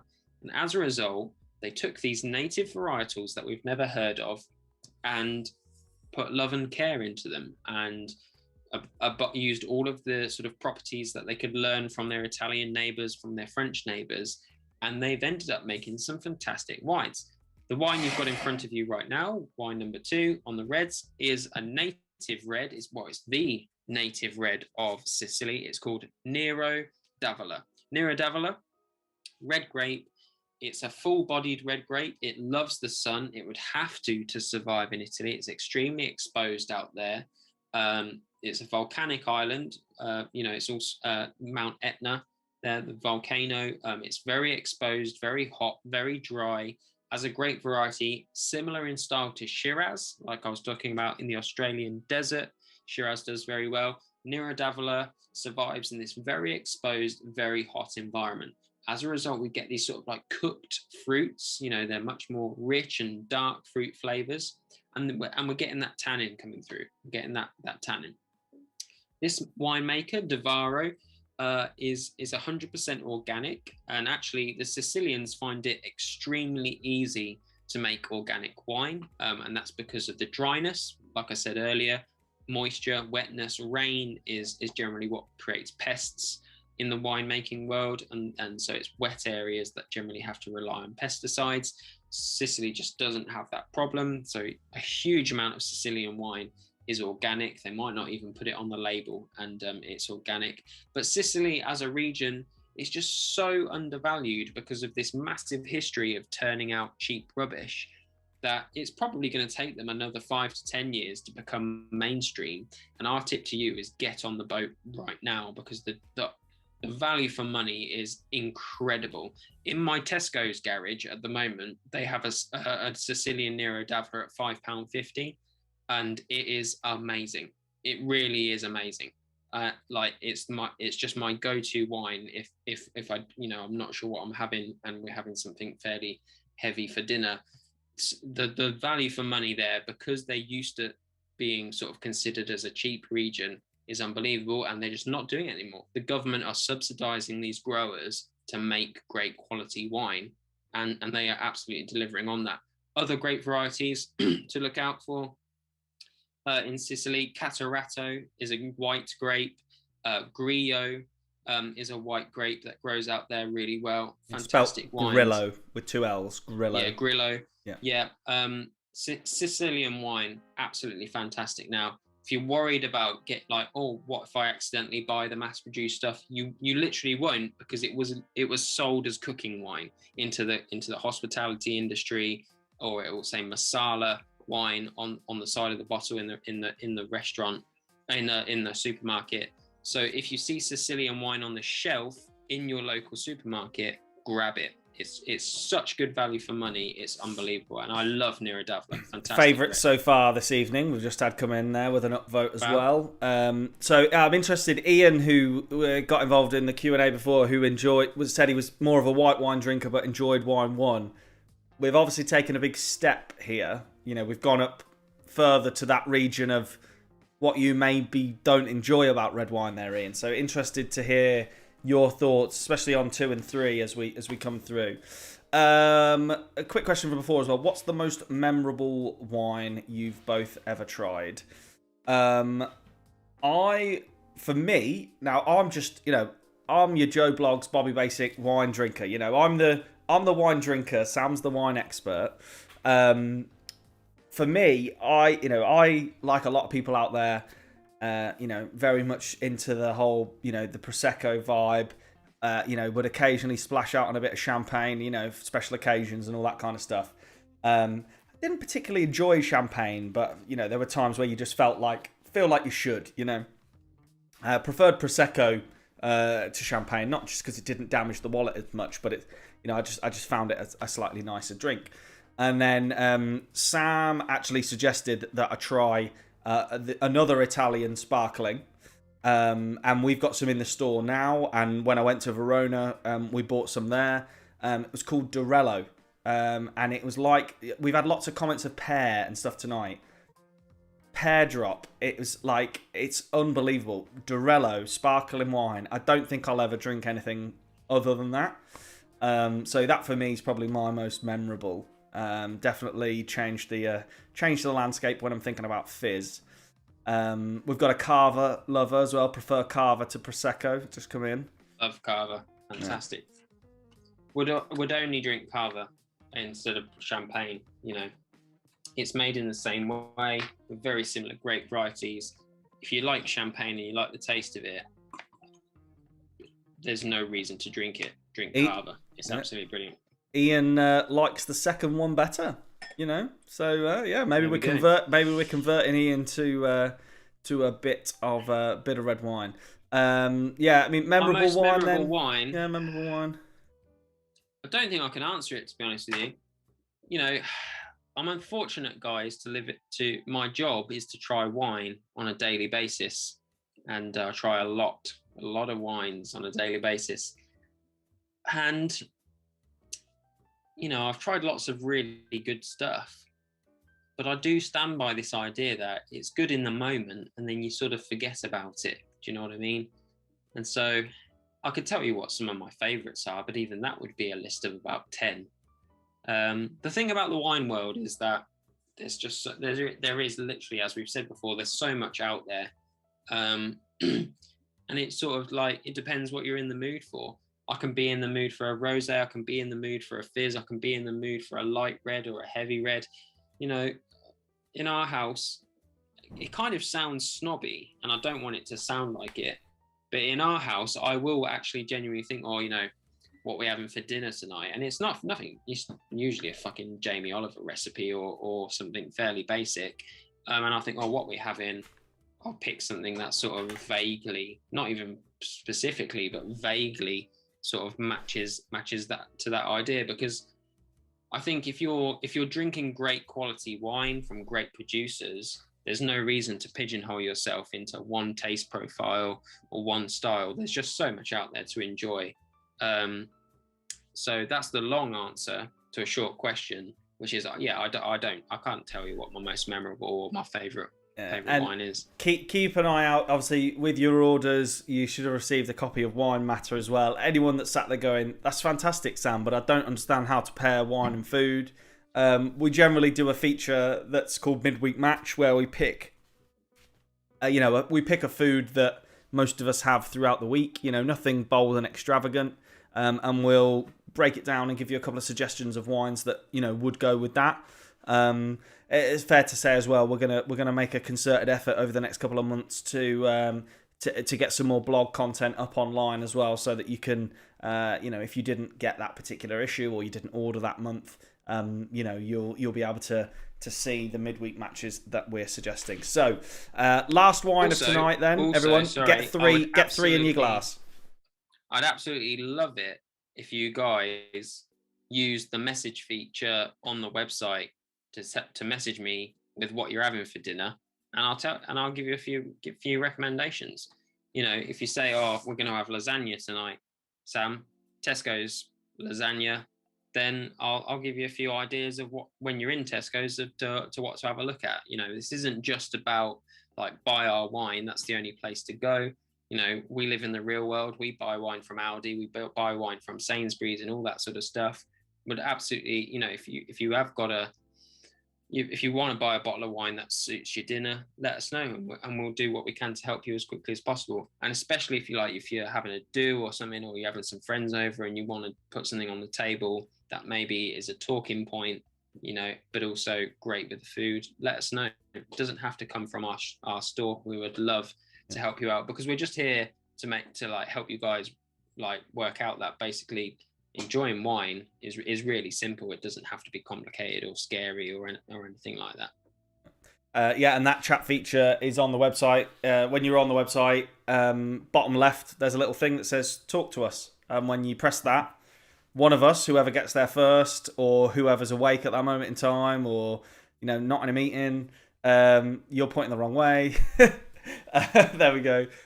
Generally picks that up. So you normally get a little hello from me, and then when it's completely out of my skill set, I've got a red phone by the bed. I'll go over to him and say, Sam, come on, need some suggestions here.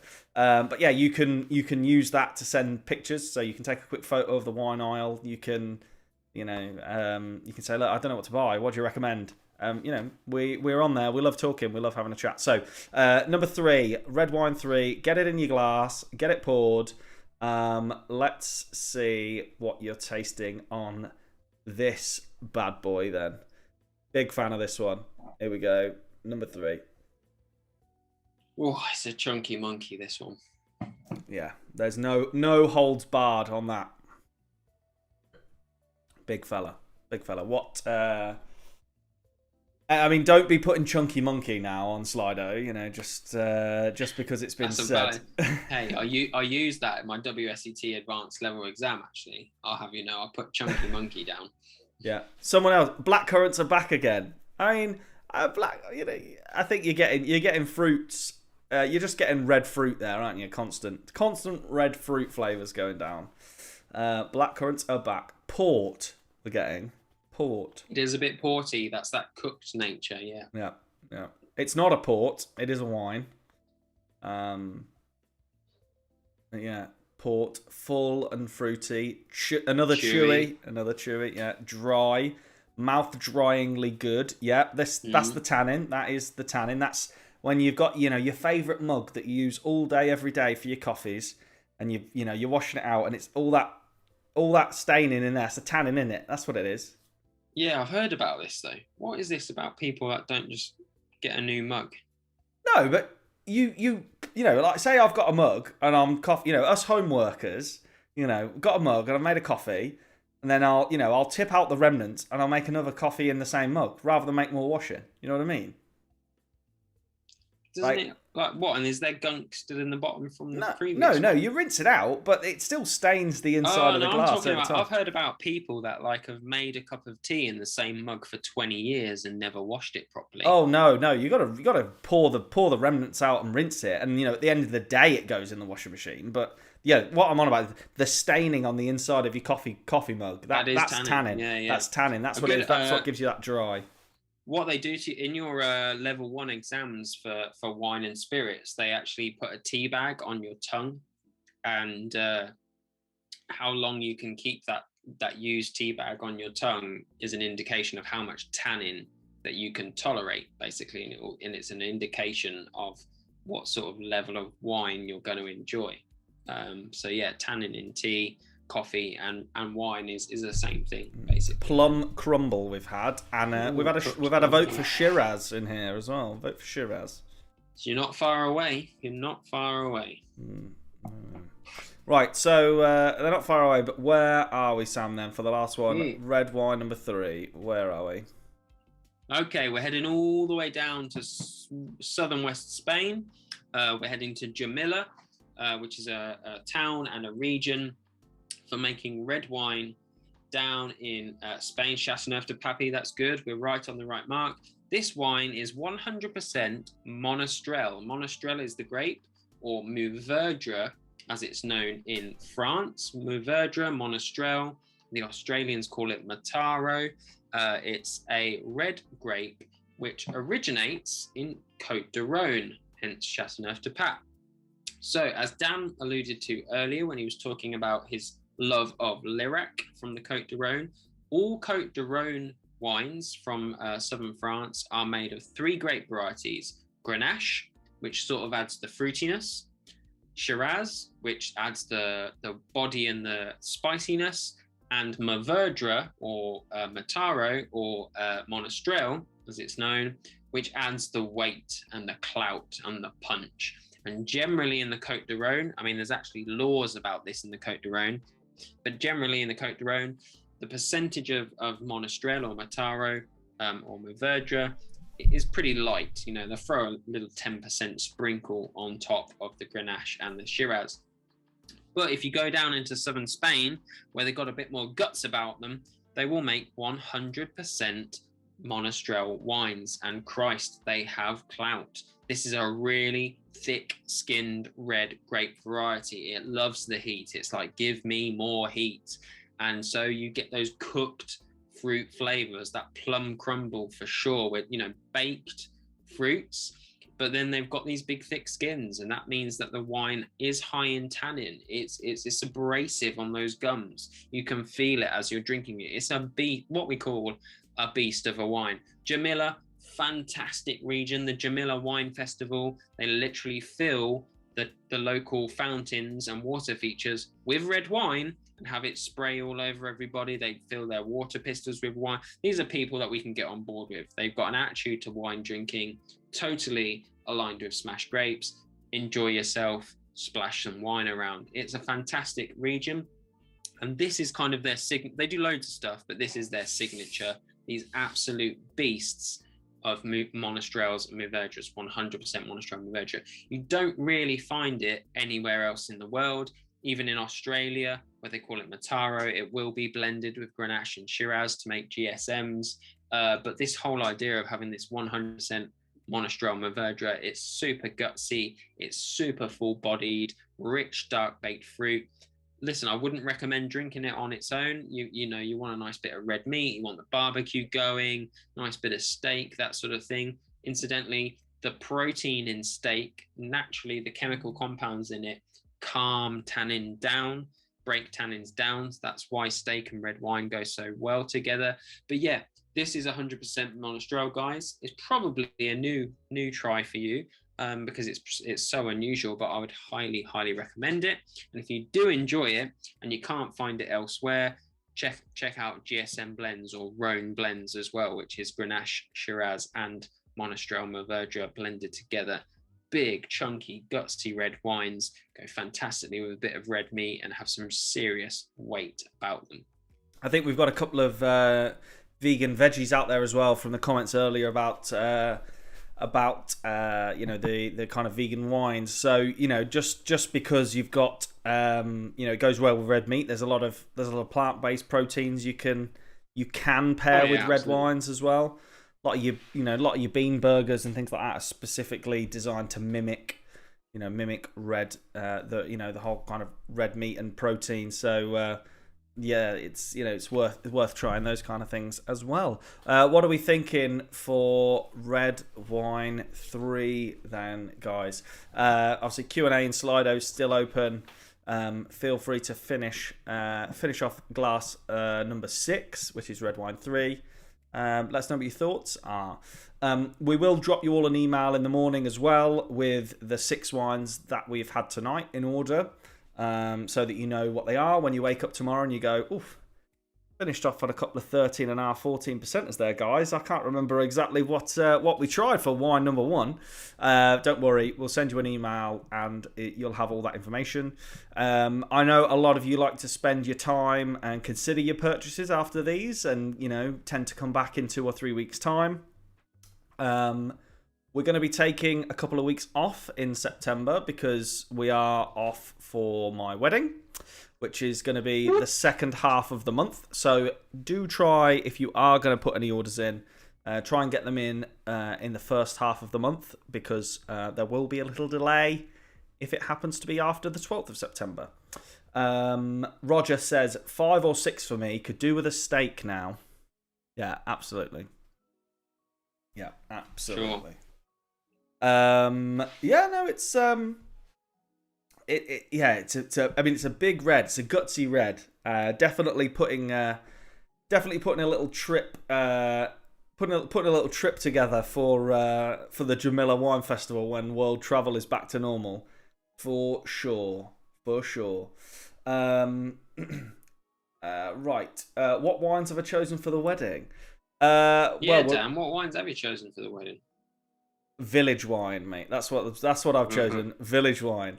Now, Cypriot village wine. Yeah, exactly. If it comes in a clay carafe in the resort, it's good for me. And my favourite type of wine, talking about my favourite type of wine is table wine. There's just something about table wine, especially when it comes in somewhere, not necessarily in England, but when you're abroad, they're local wines that they grow in the field, where you ask the fella, what are you growing? And he says, wine. Field blend wine is absolutely fantastic. It's only kind of a relatively modern trend of single varietal. It's the grapes that grow really well in a region that taste well together. That's what historically for thousands of years they've been growing and making. That is natural winemaking, not just growing Sauvignon Blanc or just growing, Syrah or Shiraz. It's what grows well in a region. So, table wine, village wine, clay pot, bang, that is it. That's what we're going on. We're getting on there. We haven't got any Greek or Cypriot wines. There's not a massive import market in the UK for Greek. No, there's a bit of Greek. Bit of Greek. No, not a lot of Cypriot. It's good stuff. Yeah, I once mistakenly bought a bottle of Mavra Daphne, which is it's like a sweet red. It's like a dessert red. Okay. Poured a big glass out. Regretted it. But yeah, no, there's not a massive market of Greek and Right, what have we got? Really like Pinot Noir. Always seen it on the shelf, but never ventured enough. My fave. Followed by the GPG, says Angela. Yeah, very good, very good. Overall, my favourite was White Wine 2, nice and fruity. A lot of love for the GPG. Yeah, a lot of love for GPG. How many people are tasting with us tonight? Well, we're a small contingent tonight because it is a Thursday. My fault. Yeah, Sam's fault. We do have a lot of other people that are actually going to watch this back over the bank holiday weekend. The wine in the pouches will stay fresh for a few days. How big is the Smash Grapes community? There's a few hundred, nearly 1,000 people out there that are regularly shopping with us, which is amazing. And really, our ask to you is, most of us that enjoy wine have friends that also enjoy wine. Just give them a little nod, tell them about Smash Grapes, give them that £20 off. Say, check these guys out, try a few of these bottles, try them on a wine tasting, or if they're not, if they don't want to go and place a bottle order, that's what Try Before You Buy exists for. Come and do one of these when we do our next one, and get to know us, see what we're about. If they don't want to go and buy any wine, not a problem. If they just want to use the messenger and pester Sam to give them some suggestions because they're having a salmon fillet that night and don't know what to put with it, tell them to message in. Red 2 still wins. Red 2, yeah, it's a good red, that definitely. It's a great red. Right, so any more questions, fire them in. Otherwise, as I say, tomorrow I will drop you an email with all the wines that we've had this evening. I've shown you how to get your £10 in wine tokens. Actually, what I will show you now before we do move on is how to find the wines that we've had tonight. So on the Smash Grapes website, which incidentally, keep an eye on over the next couple of weeks, we're having a bit of an outfit change. I hope you enjoy that. When you go to the shop, you click the shop here, top left, or it'll be in the menu on the website. Right in the middle here, you'll see Try Before You Buy. Nice little picture of some snacks with the pouches. Here are the wines that we've had tonight. They're all there in order. So we've got whites 1, 2, 3, reds 1, 2, 3. When you're on your phone, they're all vertically stacked. So there you go. That is how you find them all. Shop, and then it is the Try Before You Buy collection there in the middle. You can also shop all of our wines by, red, white, rosé, countries. And then we've done a few collections of if there's certain grape varieties that you love, what stuff we've got in that's similar that you might enjoy. Keep an eye out on that. Smash Grapes are having a bit of a change of clothes over the next few weeks. So we hope you enjoy the changes. Tasting is a great gift to give to a wine fan. Yeah, absolutely. You can gift these. We get a lot of people that buy them for their friends. Obviously, if you do that, you do somehow need to let us know to either give your friends the wine tokens, or maybe you just want the wine tokens for yourself. Not a problem. We obviously do apply them to the email address that buys the order, not the people that get it delivered. But let us say, this is Smash Grapes. It's just the two of us. So send us a message. Let us know. One of us will sort it out.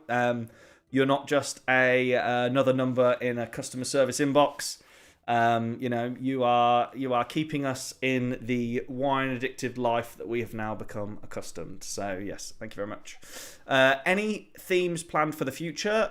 Yes, obviously we're going to come into the winter months soon, so we're going to be doing. Started talking about Christmas. Q4, isn't it?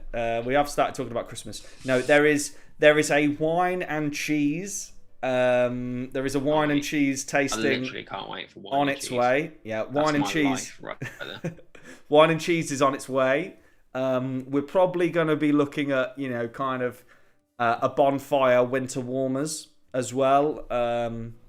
in the next month or two. So yeah, there's a couple of themes in the pipeline. One of which, as I say, which is going to be quite exciting for everyone, is wine and cheese. How do you choose your mixed case selections? So our mixed cases are on our subscription service. So if you've had a few wines from us, or you've done a few of these tastings, and you go, do you know what? Dan and Sam pick nice wines. I'm quite happy to just let them do the legwork and pick 6 wines for me every month. You can join our subscription service. You go to the website, go on the subscription case option, press get started. You can choose a red, white, or a mixed case. And yeah, we basically look at, we've got a couple of different couple of different suppliers, a couple of different vineyards that we regularly work with, and we'll pick interesting wines, new wines, that are slightly out of the box, that we think go together and make sense. That's how our mixed cases work. I say, if you are a white wine or red wine only, you can choose those. But yeah, we just pick wines that we know you'll enjoy, because ultimately as well, we've started offering our good wine guarantee. Every wine that we have in the store, whether it goes in a case or whether it's sold by the bottle, we believe is a really, really nice wine. That's how we pick them. Essentially, we have the arduous job of trying a lot of wines. Julie's just messaged on YouTube, how do I recommend a friend and get the discount code for them? You go to your Wine Token account, Julie. So when you're on the website, you go to the Wine Tokens icon here. Remember, you need to log in with the email address or set an account up with the email address you bought tonight. You open your Wine Token portal and then scroll down, and at the bottom it says refer your friends. Refer your friends, and you can either copy the code, or there's buttons down here where you can share it. So you can pop it on Facebook, Twitter, email, or if you're on your phone, it'll give you WhatsApp, text, that kind of thing, so that you can share that with your friends. As I say, it will give them £20 off their first order.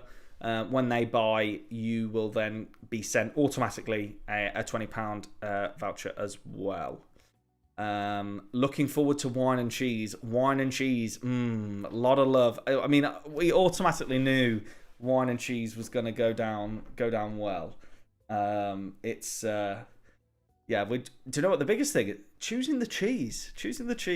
Finding the right. I've been sampling a lot of cheese this last week, trying to find the right supplier. Your cholesterol, Dan. Oh my god. Well, some of us have got to do it. Some of us got to sample these cheeses. But yeah, and then you've got the whole to chutney or not to chutney. We've got a lot of logistics.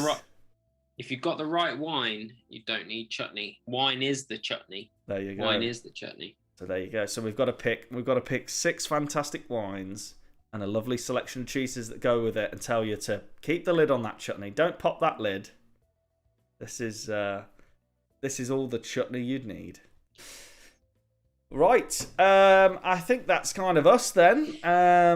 Guys, thank you very much for joining us. Thank you for the questions. As I say, if you've got any questions about any wines, you want some recommendations, be that from the Smash Grape Stop, be that from just in the in the wine aisle, use the chat function on the website. It's been added recently, so if you haven't been on the site for a little while, it is new. Bottom left, it says chat with us. You can use that.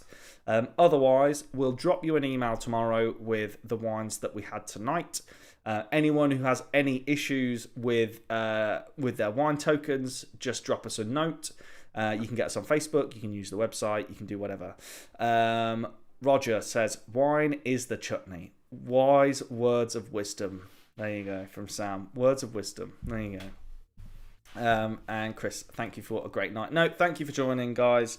And yeah, hope to see you all on the next one, which is going to be in a few weeks' time. We need to work out the logistics given the time off in September.